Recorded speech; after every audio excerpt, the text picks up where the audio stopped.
Share my screen.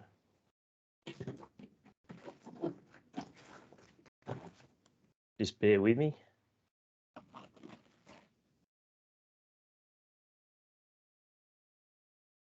All right.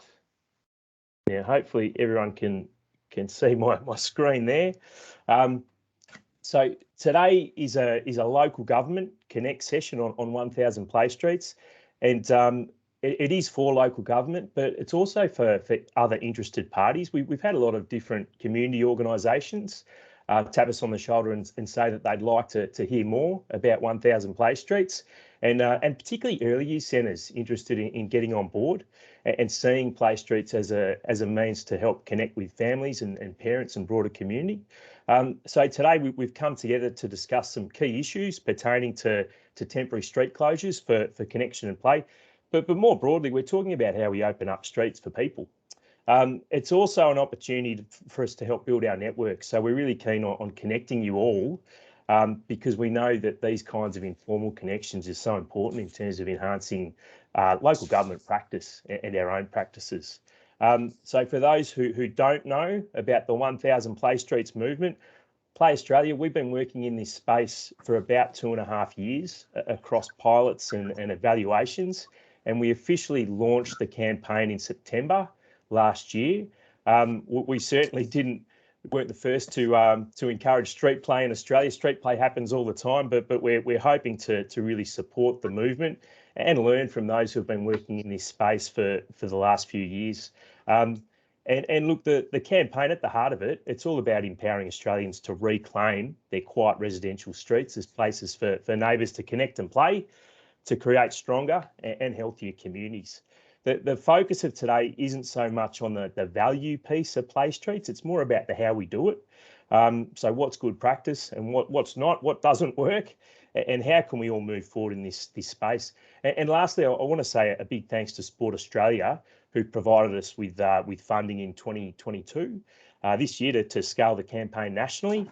And as part of the funding, we're running these sessions quarterly. So our plan is this is the first one in 2022, and we've got another 3 to come in each quarter. Now, in terms of the agenda today, we've got the wonderful Lisa Peters from City of Onkaparinga from South Australia, who has put together a 10-minute presentation to get us thinking about Play Streets, followed by a panel section. So we've got about 25 minutes allocated to our panel. So involving Lisa, involving Gavin Fairbrother of City of Campbelltown in South Australia. We've definitely got an SA flavour for our Play Streets discussion today, and there's a reason for that because there's plenty happening over there. And we've also got Dr. Erica Randall, who's from Centre for Sport and Social Impact at La Trobe, who's been a research partner for Play Streets over the last couple of years. And following that, I'll jump into a bit of a national update and give you an update in terms of what's happening around the grounds across states and territories, and share our new local government partnership approach. So we've been trying to work on improving our partnership offer as we move down the line. So look, that's I think we're about ready to get into it with Lisa. So I'd really like to. It's my great pleasure to introduce Lisa Peters, who's worked for 6 metropolitan councils in South Australia and has coordinated everything from major music festivals and street parties to quaint community park gatherings. More recently, Lisa has been working as a Play Streets officer at City of Onkaparinga and currently works in their community connections team.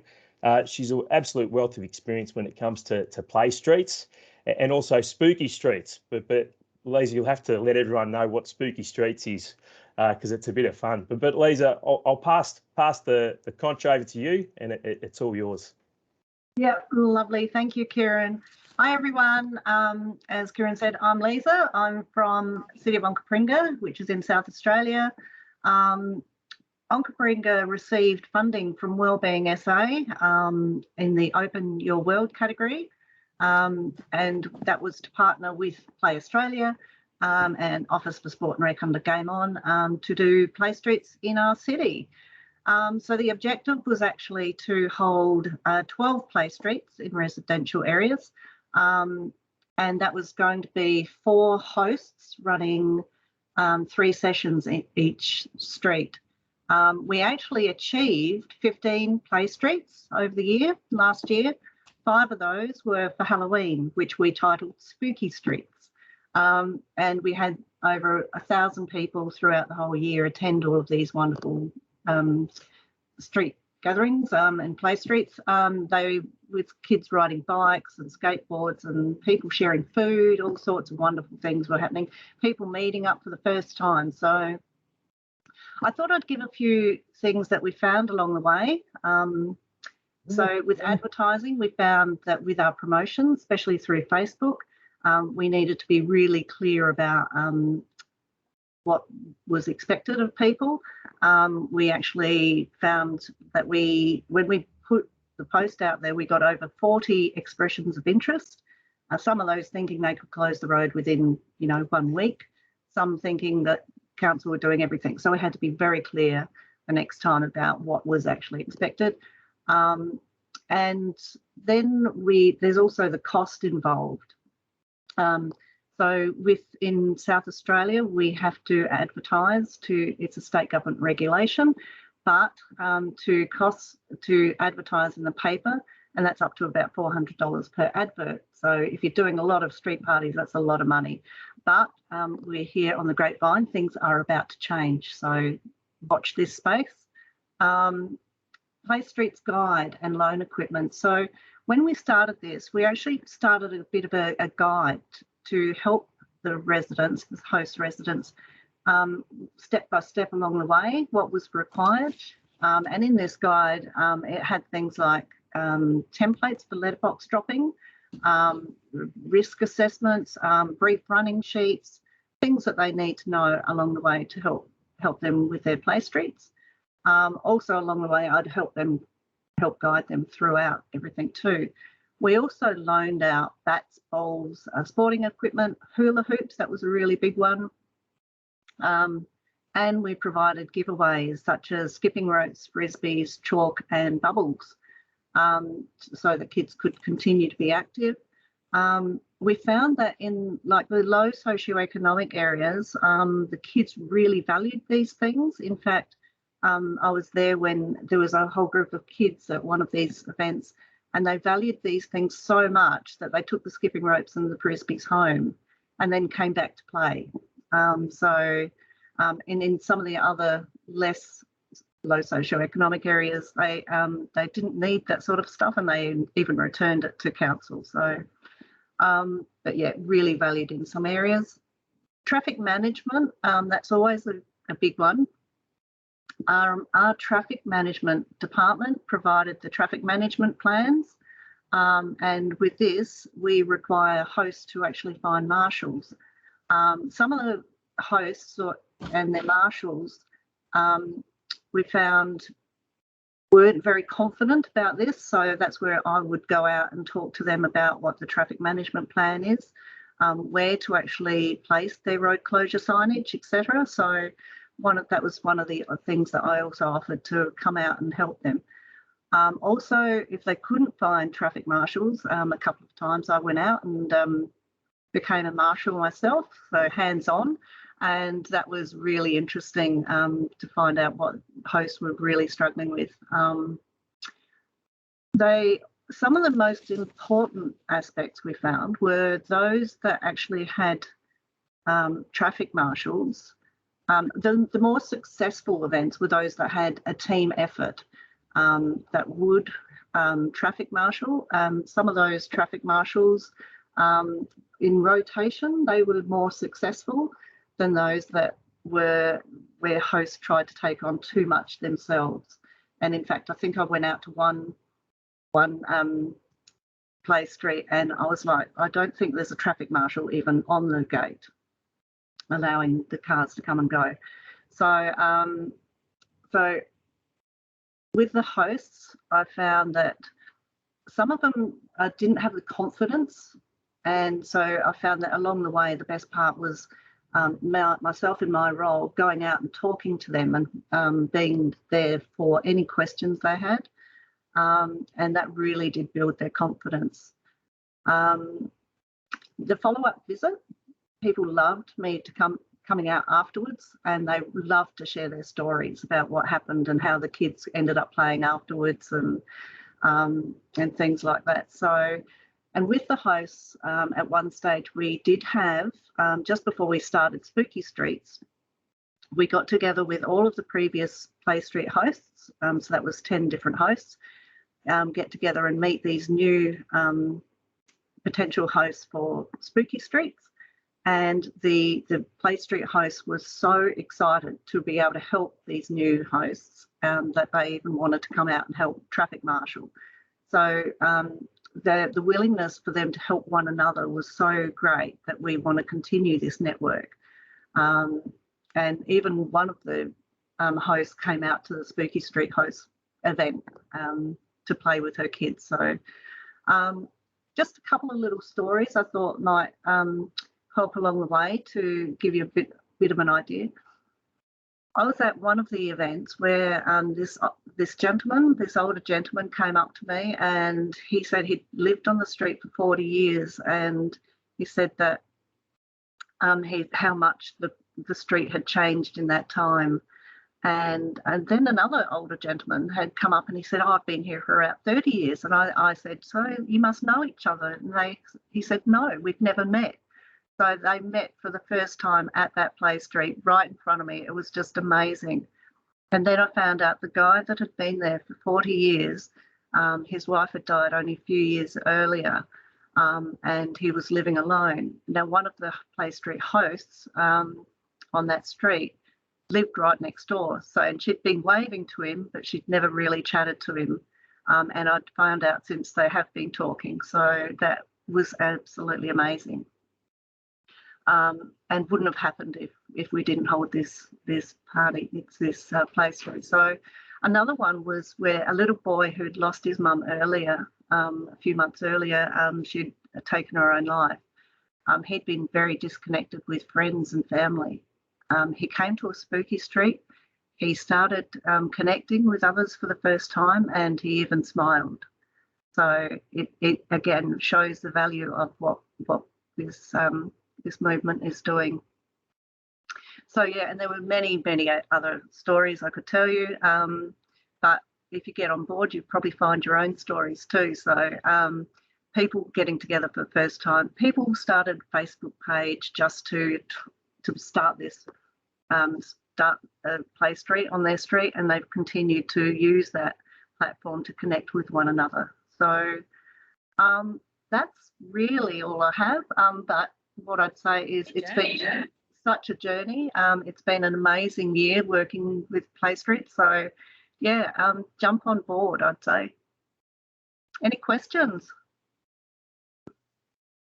Fantastic, Lisa. Thanks for being so generous with your sharing. Look, I might just ask everyone to put themselves on mute for the moment. We're going to jump into questions in a minute, but first I'll actually introduce our other members of the panel. Look, Lisa, you did get me thinking. You're a great example of a local government who's really supported resourcing in this space, and having you on the ground to connect with those hosts and help fuel those discussions and build confidence. It's just so powerful, and what fantastic stories you've shared. We will move into the panel section of our session today.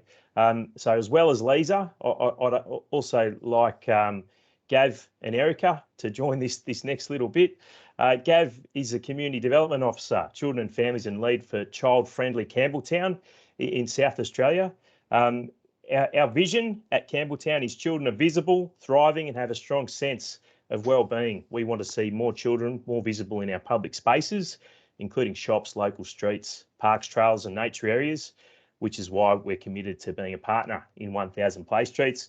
We see Play Streets as an opportunity for children to experience play beyond playgrounds, and as a catalyst for policy and infrastructure changes that make it easier for children and families to play and connect on their street.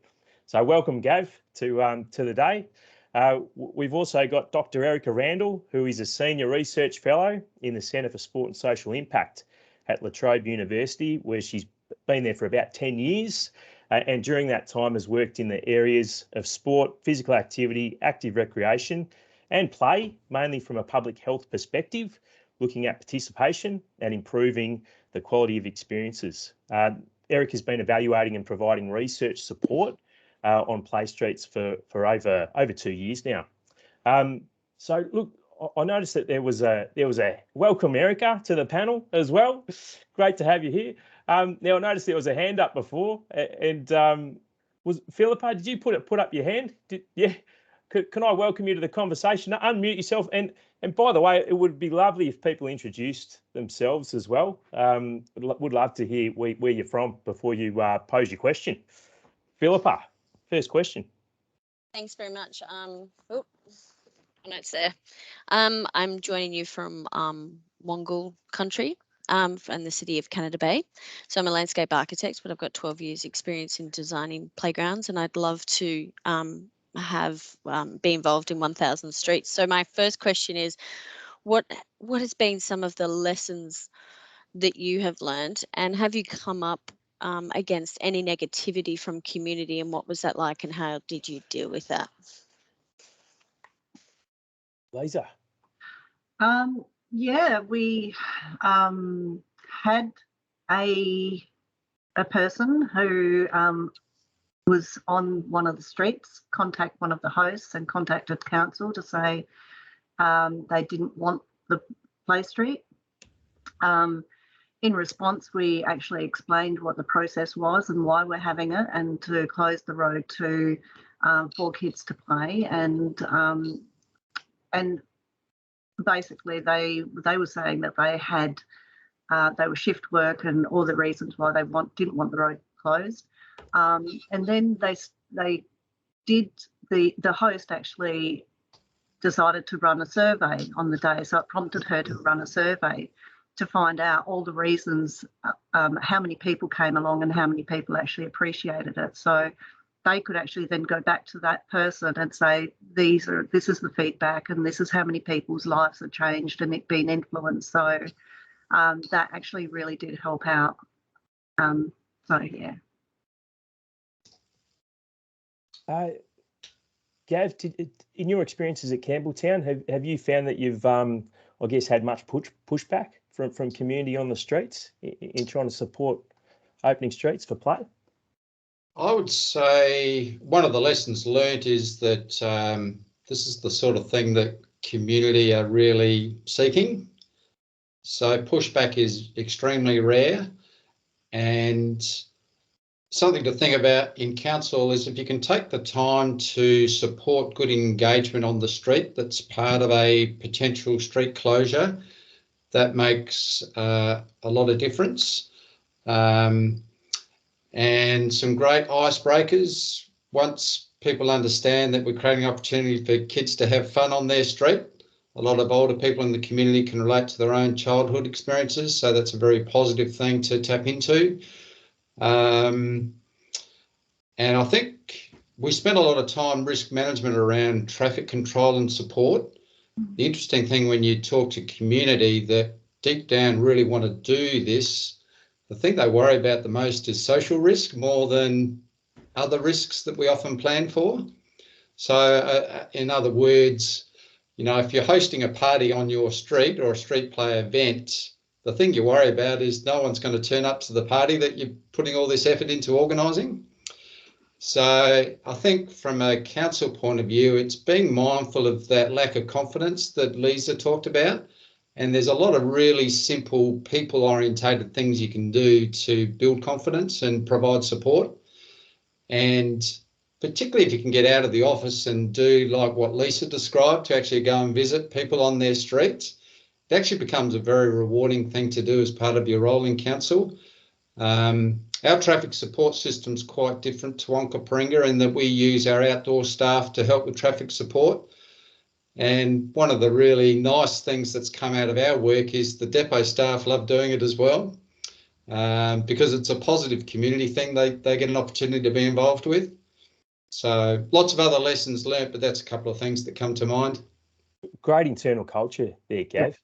I'd love, Erica, I'd love to go to you in terms of your evaluation work and specifically around, I guess, your advice to local government in terms of how do we improve that all-important confidence of local community members sort of working in this space and thinking about becoming Play Street hosts. I know in the context of our toolkit resource that we've developed, we talk about the 4 Cs, and we would love you to unpack that a little bit more for everyone. Yeah, so I think Lisa and Gav have touched probably on the 4 Cs throughout, what they were saying. But what we found in the pilot was that we came up with the 4 Cs around sort of behaviour change and looking at how play streets can go on. So not even just holding the initial play streets, but what are we trying to get out of that first play street so that we can build those connections and play that will go on beyond the first play street, if that makes sense. So some sustainable outcomes. So the 4 Cs, the first one we've talked about is confidence. And yeah, Gav's, and Lisa have mentioned that the confidence of the hosts in meeting other people, in their ability to do things. But what we've found is that if the host can sort of create a little team, so, not just one host, so not just relying on one community volunteer in the street to drive the play street, if they can actually have some people around them, that helps improve confidence. And also talking to other people and hearing the other stories has really improved confidence. So having somebody to talk to, ask questions, even just the little things. So I guess that brings us to the second one, which is around connection. So it's connection to the street, but also connection to council. So it's confidence, connection. The third one is around commitment. So do we actually have hosts that are committed? And Lisa mentioned that when they sent out their original expression of interest to their community, they had 40 people write back and say, yeah, we'd be interested in holding a play street. But when they actually realised the work that it takes to close a street, and that commitment, that petered off quite a bit. So confidence, connection, commitment, and the 4th C is around capacity.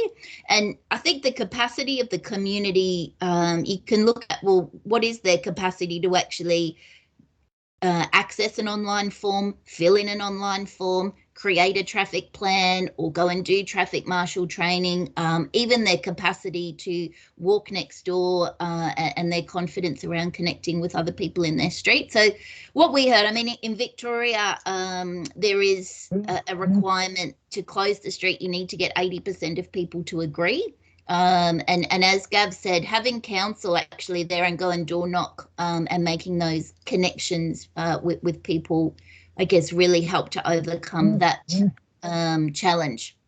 And there were people, I think, when people turn up at your door with, clipboards or forms, or we need you to sign this form so we can close the street, so a natural reaction for a lot of people is slam the door, what are you selling? We don't want to know about it. So those icebreakers are really important about how you get across really quickly. I know Gav had a great story about taking some children door knocking, and that helped break the ice.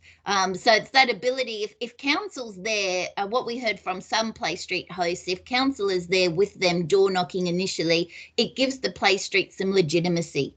So rather than just, we want to close the street and this is our idea, and that's a bit around that confidence. If the council's there and council is saying we support it, then that helped overcome that community support of the Play Street closure. Fantastic, thanks, Erica. We've just got a question from our friend Dylan from Blacktown City Council. What were the socioeconomic demographics like in the suburbs you conducted the play streets? And the second part of that is, did you find it harder to engage with all demographics of the city? Were some easier to engage and get better results with and from? Lisa, I might go to you first on that one. Yeah, sure. One of the areas that we have is Hackham West, which is the lower socioeconomic area. That was the only one that actually did do all 3 play streets and a spooky street. So it was really interesting because that host actually ran She was the coordinator of the children's centre, which was right on that street. So the first one actually started with about 20 people, and the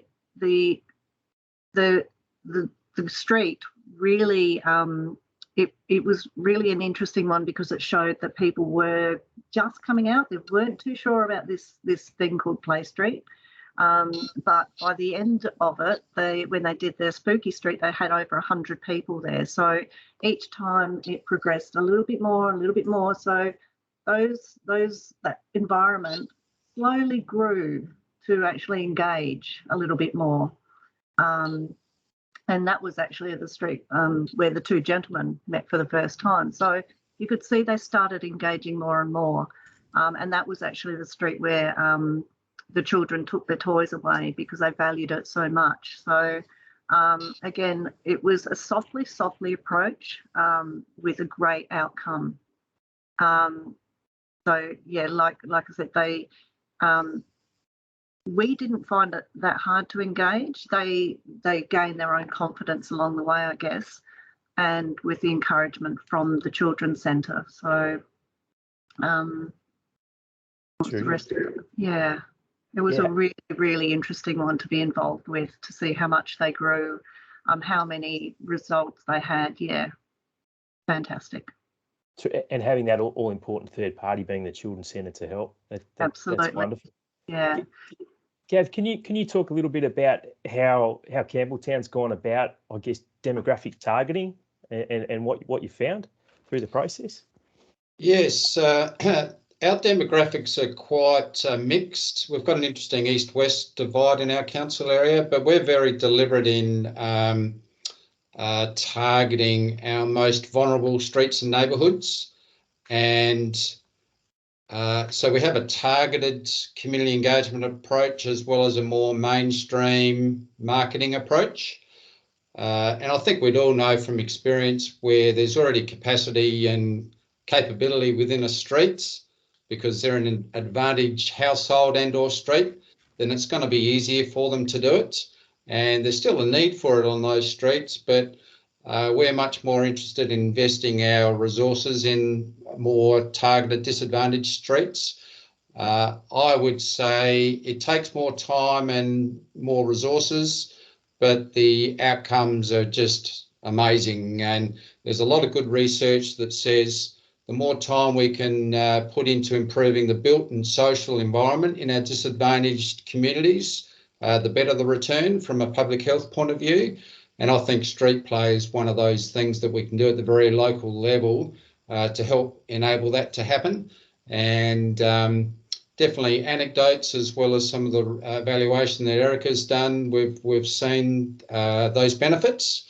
And I'd echo what Lisa said about the value of a third party. So when we talk about partnerships, those local level community partners are very useful if they've already got existing relationships with our vulnerable communities. I was door knocking yesterday in a social housing area, and I actually door knocked with a social housing provider, and she had a list of all the resident names as we knocked on the door, and what an icebreaker. It was just an extraordinary hour just through having that relationship with the community partner.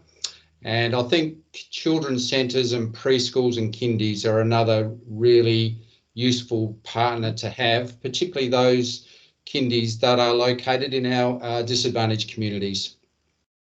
Terrific. Thanks, Gav.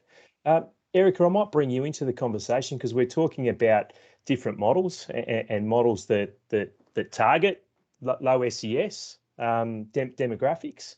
Can you? We've done it. Or you've actually informed this work, but what we've done is we've developed up our three models to support local government to think about getting involved in play streets. Can you talk to the different models? Yeah. So I think as we talked about the 4 Cs, we sort of looked at a continuum. If you have a look at your community, if they're high in confidence, high in connection, high in capacity, probably the lighter soft touch you need from council, because they're able to fill in their own form. They'll probably be able to volunteer and do their own traffic marshalling. And so that's kind of that sort of light touch in the middle, where council might put out an expression of interest, and then community will respond to that expression of interest and community will drive it. So that's that middle, I guess, model. Where we want, I guess, a lot of people to get to is the higher model, where people are so connected, you know, and have so much capacity that they run play streets without council involvement. So that might be pulling some bins out on a Sunday afternoon. Lisa's got, I think, one in from the last pilot in South Australia that does soup and skate on a Friday night. So they just, you know, Friday nights everybody comes out and they have soup, and the children and youth in the street skate around. So that's that third model, community driven, no council. What Gav was sort of saying there around, you know, in Campbelltown, what they've been doing is that really targeted approach. So where we have low confidence, low capacity, you know, maybe low SES, is really that's where council is going to actually need to be driving the play street. And as Gav said, you know, what we found was, and probably not, you know, not so surprising, it sort of makes sense that in those areas, though, having a play street had these really amazing effects, where we saw quite high levels of impact in terms of social connection, outdoor play, and feeling of support and safety within the community. And those middle tier communities, that middle sort of model, probably had less impact because they were already at a fairly high level of capacity and connection. So I think if you're a council and you're thinking about, well, what does play streets look like for us? It could look like any of the three. It could be a mix, but it really is determined on what your desired outcome is for your council, the time and capacity that you have in your council to support community, and then that would determine which part of your community you would target. I think one of the other key learnings that we've had from the pilot is to think about the end game, and not just about the capacity that you have to support your community through the initial play street, but what happens afterwards. So in interviewing a lot of the play street hosts across the country, those play street hosts that had a lot of that council support to run their play street, at the end of it, they were asking me, you know, so what's next? And I haven't heard from the council again. And so it's planning that end game about, well, what do we leave them with? So if you don't have time to connect with them again afterwards, as Lisa said, they really appreciate that post visit and that what next, and share the stories. So I think that's just another key learning for us was, yep, have a look at the capacity you've got to plan the play street, hold the play street, but also plan what happens after and how do we keep that connection up. Magic. No, that's a really good point, Erica, in terms of thinking about sustainability early. And that, Lisa, I might go to you on that one. What does sustainability mean for City of Onkaparinga and the local communities who've been involved? And what does it look like ongoing in terms of their involvement? Yeah, thanks, Kieran. I think sustainability, we keep in contact with all of these hosts. And in fact, the one I was just talking about that runs the childcare centre, children's centre, she is keen to still continue and even running other play streets in different areas, still within Hackam West, but in other streets there, to engage with a broader community. And yeah, so, and there's been another couple of hosts that we've kept in contact with. So again, another early learning centre that was involved in Spooky Streets has contacted us recently wanting to do something for Christmas. So it's starting to grow. It's starting to really show that these people are taking this on. The outcomes are fantastic. They're connecting with the right sort of the community that they're after. So yeah, I found probably the most interesting thing is how their confidence has grown and how much they really do want to help one another. So that's led us to wanting to continue to work with these hosts. in fact, what we're planning shortly is to get their feedback on what we can do to actually, before we do the next Spooky Streets, how, what their feedback would be, how they can help us make this happen. So, because they're absolutely important. And yeah, each one's growing more and more. So terrific. Yeah. Thanks, Lisa. Hey, Gav, similar question. What does sustainability mean for Campbelltown and your communities, and how is that playing out?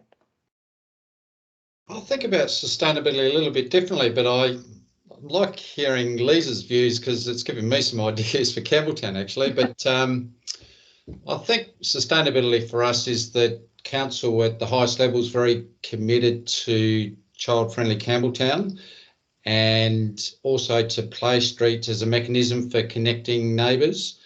And so it's embedded in all our systems of council. And what's really interesting is that the word of mouth is starting to kick in our community.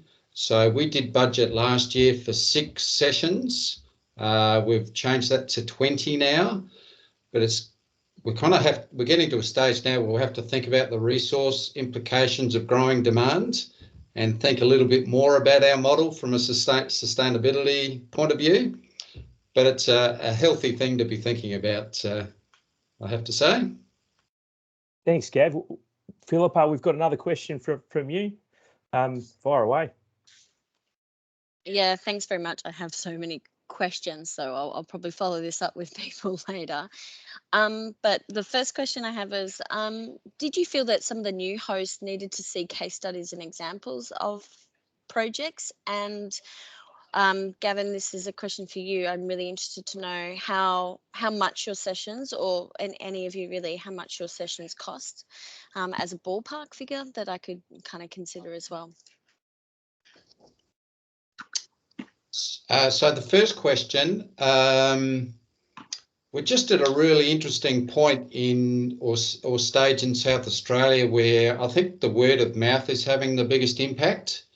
So we're not having to do the hard sell so much. In the early days, if I think about even 10 years ago, the inspiration we got was from playing out in the UK. And that's an amazing initiative that's all over the UK now, that started with 2 mums in Bristol. And the very powerful thing they did was produce a video of their street play experiment on their own street. And it's just really taken off from there. It's just been a wonderful bottom-up social movement. And in terms of cost, as I said at the start, we used our outdoor staff to help with traffic support. And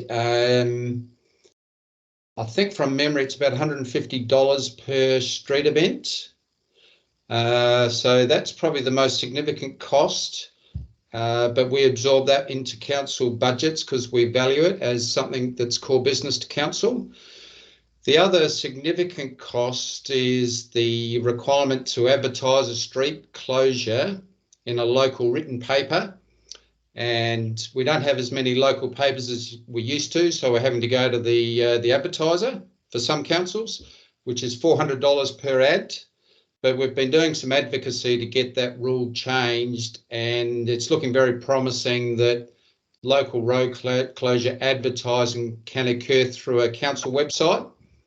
So immediately we're going to save $400 per event through that rule change.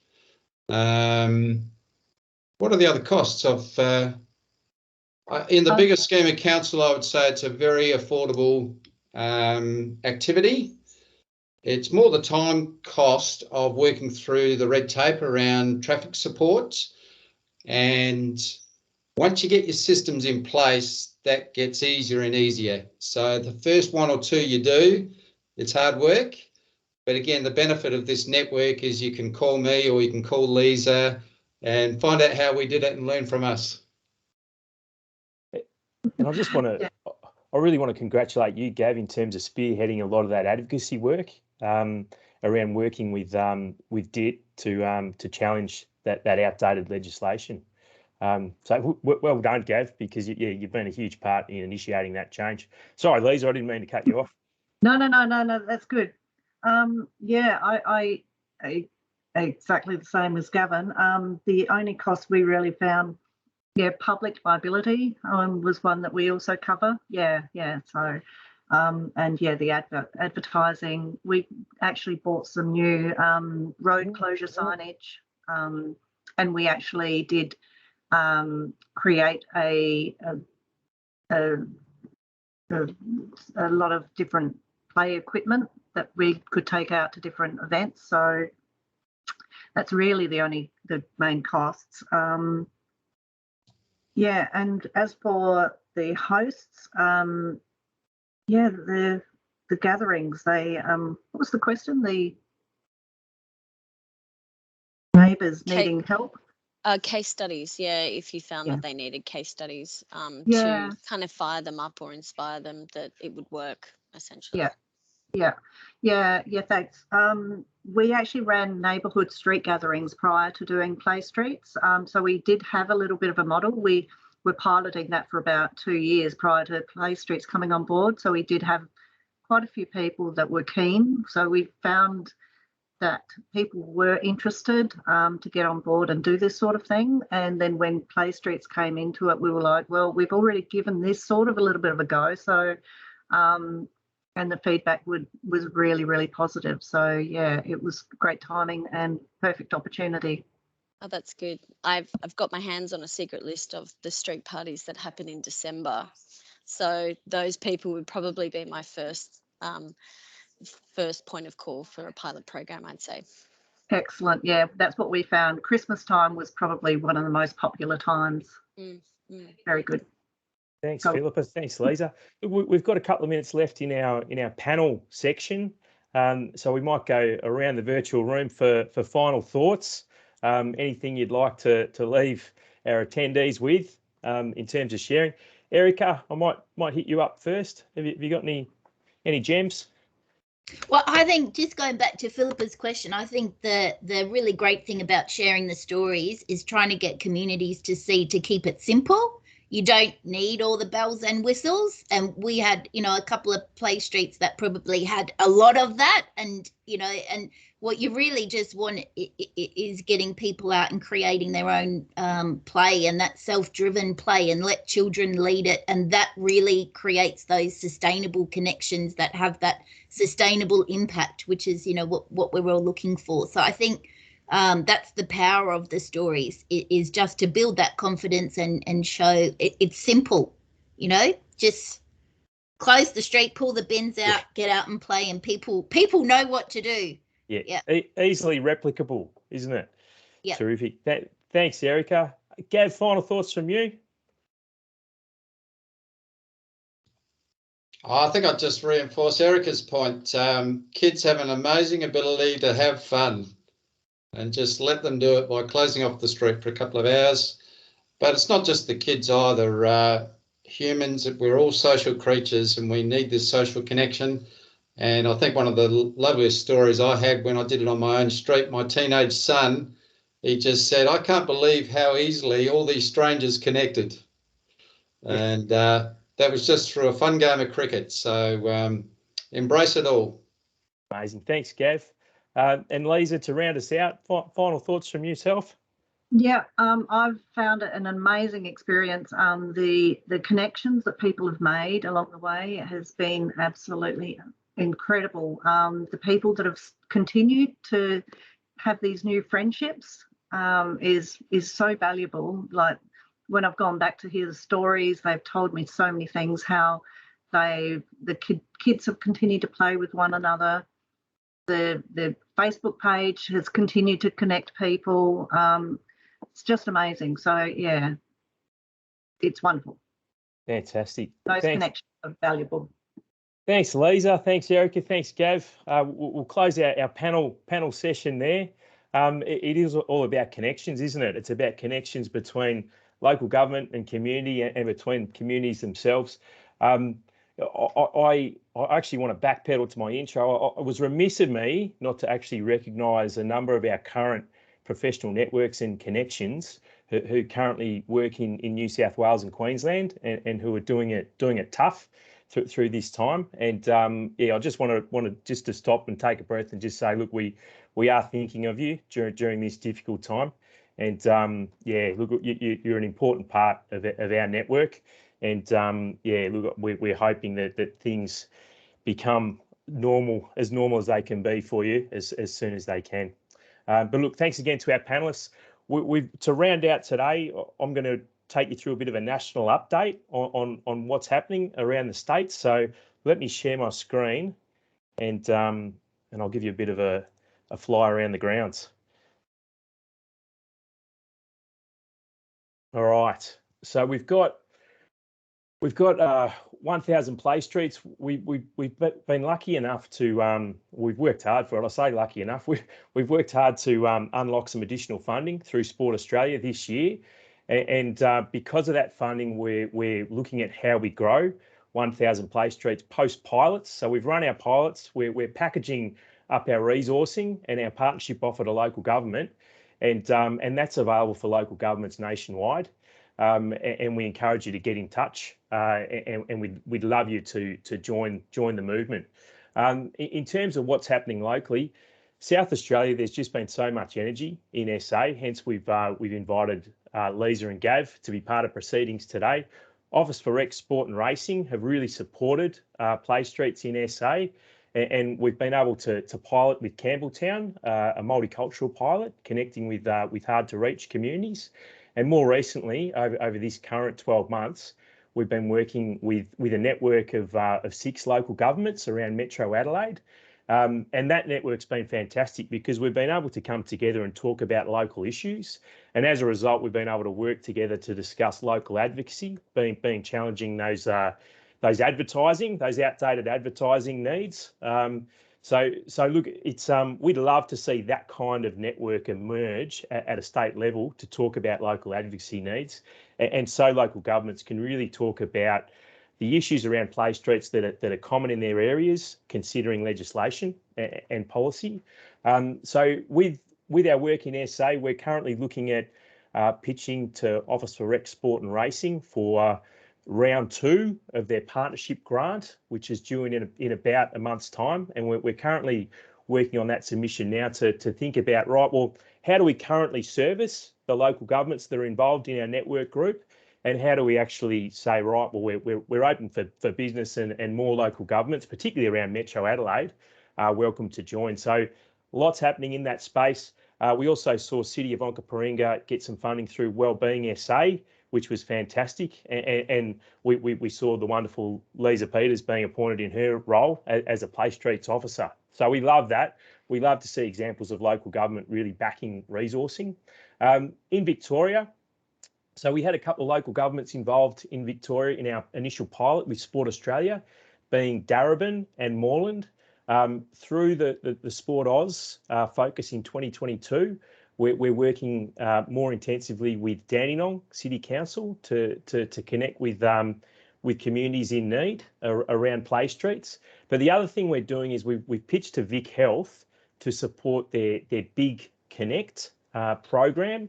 And so that program focuses on the needs of young people with a view that we can connect young people into play streets, and young people can potentially become play street hosts and help define what their play street looks like. So this is all about co-design, defining what their play street looks like for whole of community, importantly. And so we've connected with about seven or eight local governments here in Vic, and we've pitched to Vic Health. We'll find out whether or not we're successful at that one come end of March, fingers crossed.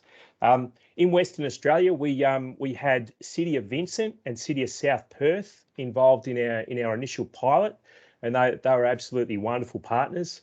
And now we're working intensively with Canning in WA in 2022 under the Sport Oz project. In Queensland, we worked with Sunshine Coast in Queensland under the pilot, and we learned a lot. I think Queensland have a number of blockers to do with navigating the police permit system. We found that was a huge barrier for local communities to get around. And as such, the local government, being Sunshine Coast, who was involved with the initial pilot, got a couple of third parties to come in to extend public liability cover, so local government didn't have to look after it, and B, manage the red tape around the police permits. And it was interesting. We actually had one community who was already connected, participating in the pilot, and they turned around and said, "Look, this is all too hard. You're making it too difficult," and walked away. But what a great story, because it really helps us around understanding how we need to make things simple. Communities just want to get out and connect with each other, and they don't want 30 hours of filling out forms to get a police permit. And understandably, we need to make it simple.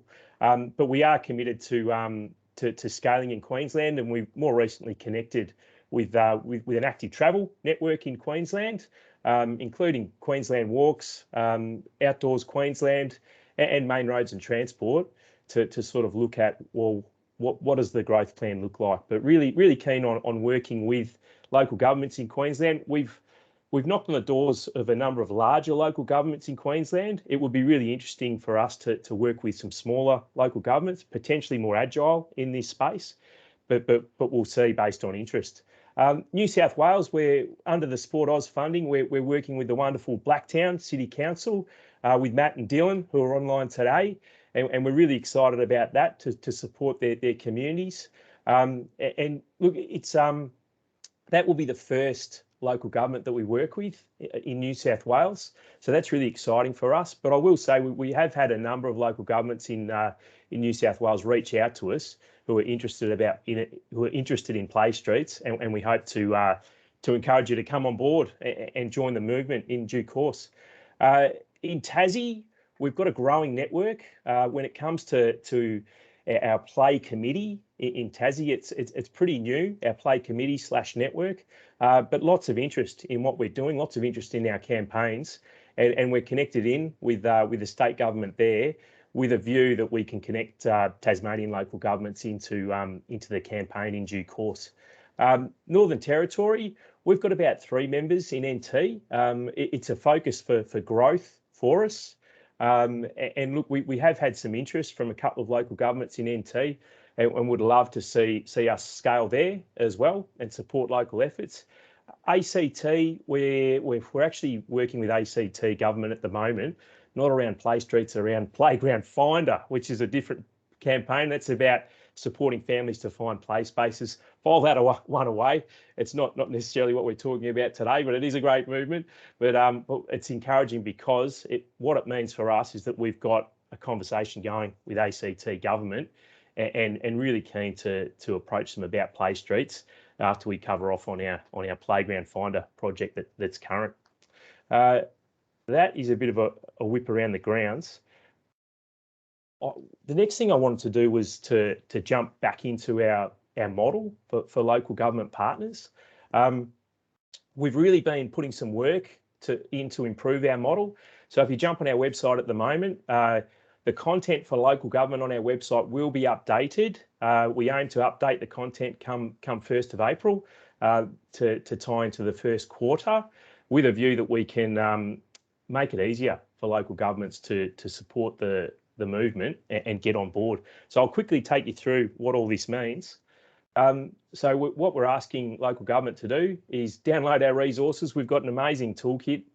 We put a huge amount of time and effort in developing up this toolkit. With strong thanks goes to Erica and Gav in supporting the development of this document. It's got a heap of advice. It's got a heap of templates. It's broken up into 3 stages.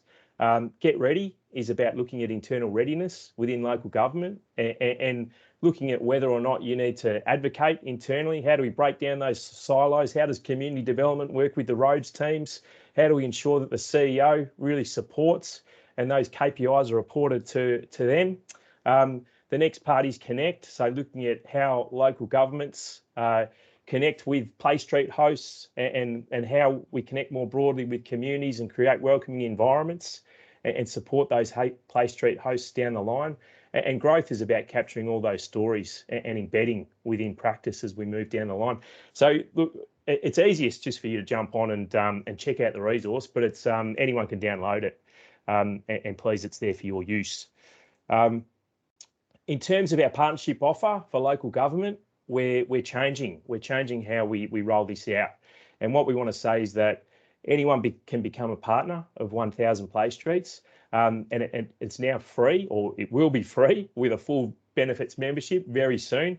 And what I've been doing lately is I've been putting some work into developing up an MOU template that we can use with local government partners that outlines what we can share, being all those dot points there that you see on your screen. We've got a heap of capability resources, evidence reviews, outcomes and findings. We've got signage templates, and our plan is to make this part of the MOU. So as long as you're a full benefits member, you can access all this content. In return, what we're doing is we're asking local governments to really commit to our 6 principles. This is a principles piece, and the 6 principles of Play Streets are that connections are key. We value connections between local government and community, and between communities themselves. We let the children play, understanding that children, they need freedom, time and space, and they need to be able to play their way for their own healthy development. We need to see communities leading from the street, so defining what their play street is and how they want to roll it out. Help those who need it is about building an equity focus. So we appreciate that not all communities can do this stuff. They might lack the confidence, they might lack the capability, and it's about how does local government support those communities who really need help in that space. Balanced safety always is really important. So particularly when we're playing on the roads, how do we ensure the safety of children, older adults, whole of communities? And building on local supports points to the need to capitalise on existing practices, assets and policies within local government. It's been interesting. A lot of community development areas have been interested in Play Streets, and we acknowledge that a lot of community development areas within local government have all these other interventions going on, and how do you actually leverage what you're currently doing? It just makes a lot of sense. And beyond the principles, we're asking local government to support, profile, participate in networks and advocacy, and share stories and learnings. It's all about building that story. We'll have optional extras for purchase, so we've got a need to become sustainable. And not relying on government funding, as all good not-for-profits are trying to do. And so in the interest of our own sustainability, we're trying to put together some different options for purchase, and it helps us sustain the movement longer term. We'll be offering a Get Started one-on-one consulting session to support local governments coming on board who need a bit of extra help. We've got equipment packs, frisbees, chalk, we've got skip ropes, beach balls, and the plan is to ship those out, 4 packs in a box. And then we've got the metal A-frame signage that we can send you the metal A-frames and the sliding core flute signs with whiteboard sections for easy updating. So they're all things that will be available for purchase. Again, we've got to update the website, and our plan is to make that freely available come April. And then we're just asking, promote the movement. It makes a lot of sense. This is about the health and well-being of our communities. Any help that you can offer in terms of promoting the movement, whether it be across social media, your social media channels, or whether it just be through informal conversations that you have with people, it's we'd really appreciate your help in terms of getting the word out there. I think we've sort of come to the end. How are we tracking for time? Karen, we're at 12 o'clock. I'll finish up. You're in, yep. Yeah, we're good for time. I'll 1 more minute.